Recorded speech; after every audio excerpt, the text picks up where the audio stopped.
2020, what a year that was.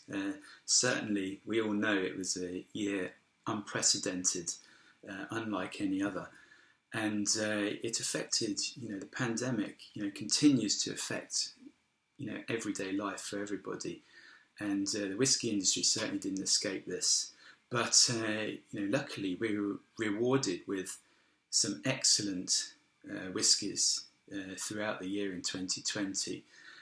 So, of course, we've selected our top 10. It's not an easy thing to do, but top 10 is very subjective, of course, and all of you will have your own thoughts about what your favourite is, or what your favourite whiskey, or what would make your top 10. So please leave your comments below. We'd love to hear and see what you thought was the best whiskey, or certainly in your top 10. Our only criteria, really, we have no agenda or criteria for how we picked it, but it's really just that the whiskey was released in 2020. So as it turns out, all of the whiskies within our top 10 are actually under £100.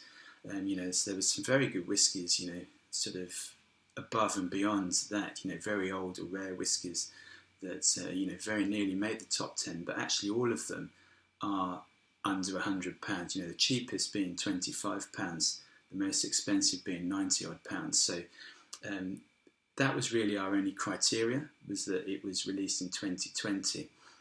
And again, not going to present them in any particular placement, so 10 counting up to number 1 and our best whiskey, but just alphabetical order. So I think without further ado, let's kick off. So the first one is, and I know you can't see very well because it's only a miniature that we've got, but it's the Arden American 092001. And this is from the Arden American distillery on the, pretty much the furthest west point of the UK mainland. And it's a new distillery, only started production in 2014. And this is their first sort of proper release. And we like what they've done here because they, a lot of distilleries, new distilleries, have been releasing, 3 years and a bit. But they waited, they resisted the urge to do that, and they waited to release this fabulous whiskey. Everything in here was distilled in 2014 or 15. So, at least sort of 5, possibly even 6 years old in here. And, just one of the best new distillery whiskies that we've tasted for a long time, actually. So it had to be in here. And to the point that we were a bit late in tasting it and missed out on the bottle. It all sold out. So, we look forward to seeing whatever they come up with next, because, this shows amazing promise. So that's the first one, Arden American. The second one is Valentines Here, the 7 years old bourbon finish. And this is a new permanent addition to the Valentines core range. Very famous, big selling set of whiskies, blended whiskies. And what we particularly liked about this is, firstly, its price, £28-30 a bottle at the most. And it just presented this lovely, sort of soft, creamy, but lovely level of sweetness. It just feels delicious in the mouth. Quite viscous and mouth coating, a bit more luxurious than its price point suggests. So everything in here is a minimum of 7 years of age. And we just also like that it's sort of celebrating the bourbon cask. Not many people do that. There's all these different casks, sherry or wines or other slightly more unorthodox casks. We like the fact that this is celebrating the bourbon cask. So, absolutely wonderful. So, very well done to Sandy Hislop and his blending team for getting that one out. And it's permanent edition as well. So, you don't have to rush around to find it. You should be able to get hold of it pretty readily. So yeah, very, very good. So what's next? We're still going alphabetical order, of course. So the next one is the Benroit 10 years old. Now, we've picked this. This was not the most complicated whiskey. Benroit from Speyside, not that well known a distillery, but it had a major revamp in 2020 where they basically tore up the old range, and they got Rachel Barry, who's the master blender for Benroit, to create a whole new set of whiskies, starting at 10 years old and going all the way up to 30 years old. And so this is the real cornerstone. And, it's a whiskey that really shows what a classic Speyside should be. And, it's soft, it's gentle, it's got loads of sort of green orchard fruits, so apples in particular, and pear, but a lovely level of sweetness and richness without going too far. And what they tried to do with the core range is show off, that Benroit does things a little bit differently. They firstly make 3 different types of spirit. So within the range, all 3 types of spirit are shown off. So the classic double distillation. You've then got a peated spirit, which they've been making there since the 1970s, but for a short period each year. And then also some triple distillation, which is very rare for Scotland. Triple distilled spirit, very rare, much more associated with Irish whiskey. But they've been doing that there since the 90s. So, very, very solid, very nice, very pleasant whiskey indeed. So, that made it Benroit 10. And there's also a sister, there's the Smoky 10 as well. So this is the original 10, and then there's the Smoky 10 with a slightly different set of cask makeup, because they use lots of different casks as well at Benroit, not just the traditional whiskey casks. There's some quite unorthodox casks from all different places around the world as well. So, Benroit 10, very, very good. Next, we've got an English whiskey, so gate crashing the Scotch party here. We've got Filey Bay, and this is the Muscatel finish. So very impressed with what's going on at the Spirit of Yorkshire distillery, sort of right out or almost by the coast in Yorkshire there. And with this one, they, as the name suggests, it was finished in a Muscatel wine cask. And this is, really sort of setting the standard. We talked about Arden American, but we, really setting the standard, these 2 distilleries, for what new distilleries should be putting out. This is younger, this is 3.5, 4 years old, but, very, very good. And the Muscatel finish, really complementing the very sort of fresh, vibrant spirit that they make at Spirit of Yorkshire, and, adding this sort of richness and depth and this lovely sort of, juicy, dried fruit quality. So, excellent again, and, very, very good in terms of the price, under £50, I think, the price for this. So, absolutely superb. So again, we look forward to seeing what else they put out under the Filey name brand from Spirit of Yorkshire. Next, we're almost halfway. So next we have Glenmorangie, A Tale of Cake.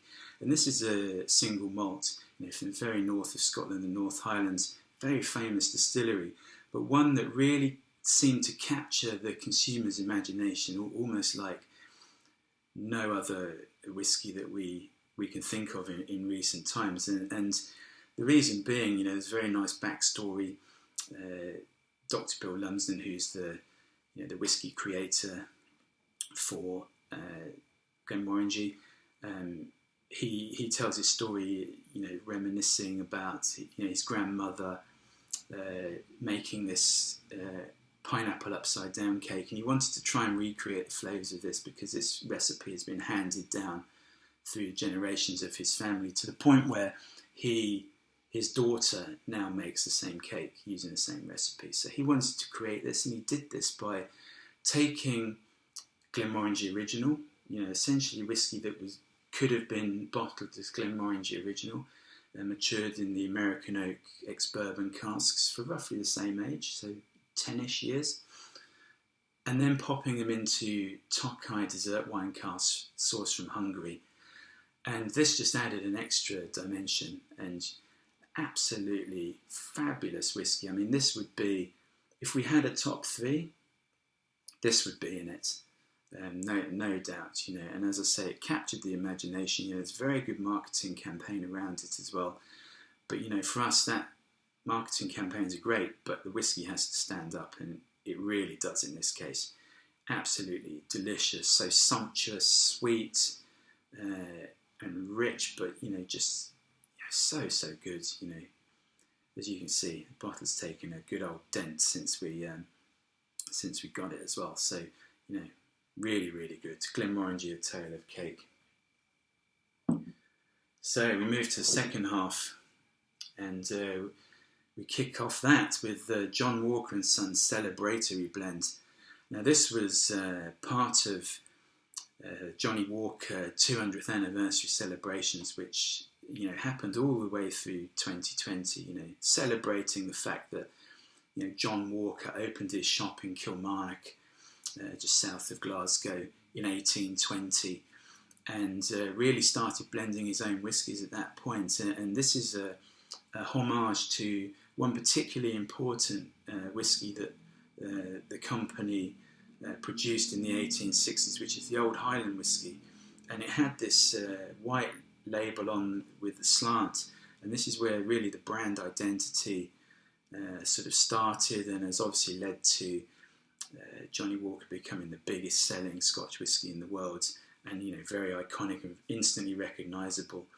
So other releases came out. You know, there was a book which we've got sort of up there on the bookshelf that came out, you know, charting the 200 years and everything, you know, sort of how the rise of the brand, and also sort of whiskey culture and the impact of Johnnie Walker on that, and sort of, you know, the fact that it's become an iconic brand. So this just presents so much. You know, congratulations to Jim Beveridge and his blending team, because it's such a great whiskey, and also put out at 51%, you know, which is quite brave. You know, it's £50 a bottle, and as I say, there were others, you know, version of the blue label called the Legendary 8, and then the Bicentennial blend, which were, what, £275 and £750 respectively. But, you know, this, you know, just stood out for us because it's great value for money. You get a hell of a lot for that. So John Walker and Sons Celebratory Blend. So the next one is the only single grain in the top 10 actually, and it's the Label 5 Bourbon Barrel.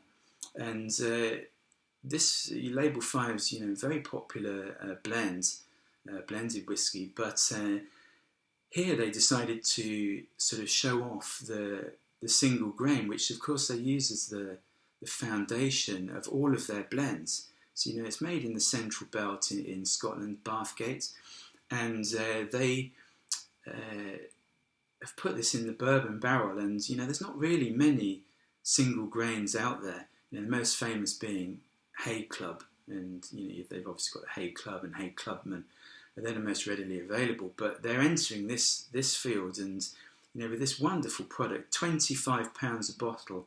You know, we couldn't quite believe it, the quality of it.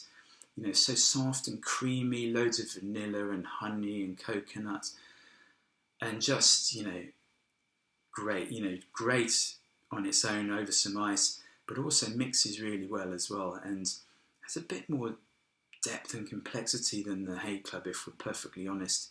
You know, we don't mind the Hay Club, but, you know, this has a lot more going on, a lot more structure to it seems. Yeah, so congratulations to Label 5, you know, really great whiskey, the bourbon barrel there. Right, almost the home stretch. The next one, we get an unnamed distillery from Islay, single malt. It's the Scaribus, 10 years old. And this is from Hunter Lang. And actually, they first released Scaribus, the there's a no age statement one, which actually made our top 10 last year. And, very, very impressed. Again, for the money, that was 35-ish pounds, something like that. This one's 45, and it's 10 years old. So obviously carrying an age statement and just adding a little bit more depth and complexity to this. It's been matured in the old bourbon barrels, and a little touch of virgin oak maturation in there as well. And again, presents this lovely sort of honey, vanilla, some quite heavy sort of baking spices in there, but this really punchy, powerful peat that, classic Isla peat, quite acrid, quite medicinal.